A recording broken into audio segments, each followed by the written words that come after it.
नमस्कार दोस्तों, स्वागत है आप सभी का। प्रिय मित्रों, आइए जानते हैं आज हनुमान जी कौन है। एक बार माता पार्वती जी ने शंकर जी से कहा, भगवान अपने इस भक्त रावण को कैलाश आने से रोक दीजिए, वरना किसी दिन मैं इसे अग्नि में भस्म कर दूंगी। यह जब भी आता है मैं बहुत ही असहज हो जाती हूँ।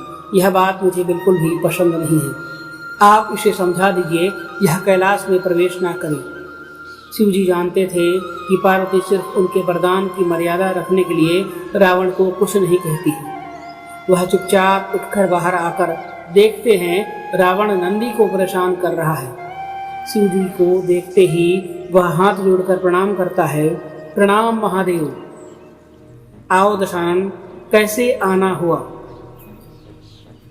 मैं तो बस आपके दर्शन करने के लिए आ गया था महादेव। आखिर महादेव ने उसे समझाना शुरू किया।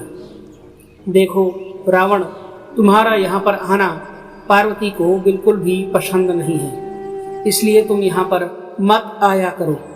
महादेव, यह आप क्या कह रहे हैं? आप ही ने तो मुझे किसी भी समय आपके दर्शनों के लिए कैलाश पर्वत पर आने का वरदान दिया है, और अब आप ही अपने वरदान को वापस ले रहे हैं।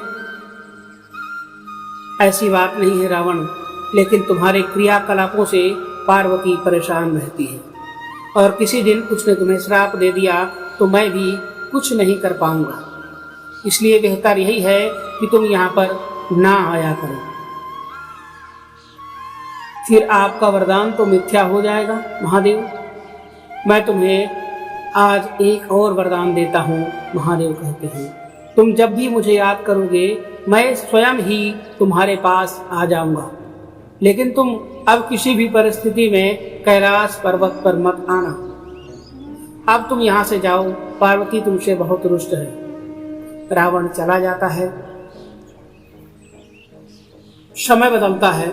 हनुमान जी रावण की स्वर्ण नगरी लंका को जलाकर राख करके चले जाते हैं, और रावण उनका कुछ नहीं कर सकता है। वह सोचते सोचते परेशान हो जाता है कि आखिर उस हनुमान में इतनी शक्ति आई कहाँ से। परेशान होकर वह महल में ही स्थित शिव मंदिर में जाकर शिव जी की प्रार्थना आरंभ करता है। क्या करता है? महादेव की पूजा अर्चना प्रारंभ करता है। उसकी प्रार्थना से शिव जी प्रसन्न होकर प्रकट होते हैं। रावण अभिभूत होकर उनके चरणों में गिर पड़ता है। कहता है, महादेव कहते हैं, कहो दशानन कैसे हो?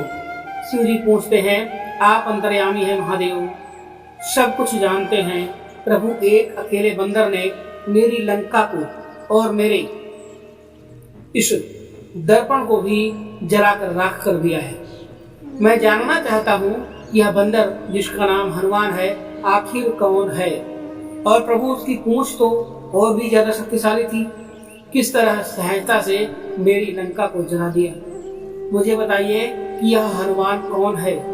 शिव जी मुस्कुराते हुए रावण की बात सुनते रहते हैं, और फिर बताते हैं कि रावण, यह हनुमान और कोई नहीं, मेरा ही रुद्र अवतार है।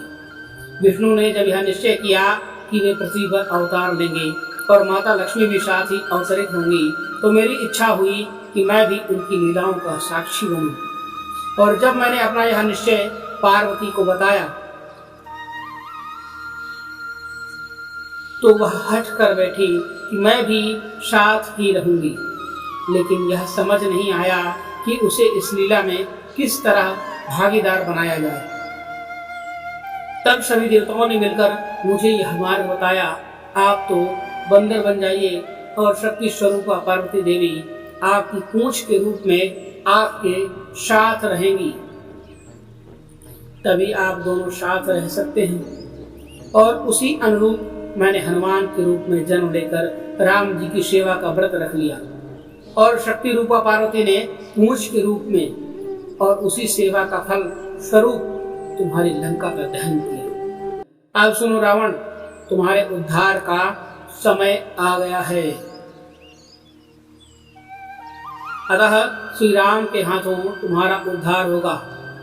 मेरा परामर्श है कि तुम युद्ध के लिए सबसे अंत में प्रस्तुत होना, जिससे कि तुम्हारा समस्त राक्षस परिवार भगवान श्री राम के हाथों से मोक्ष को प्राप्त करे और तुम सभी का उद्धार हो जाए।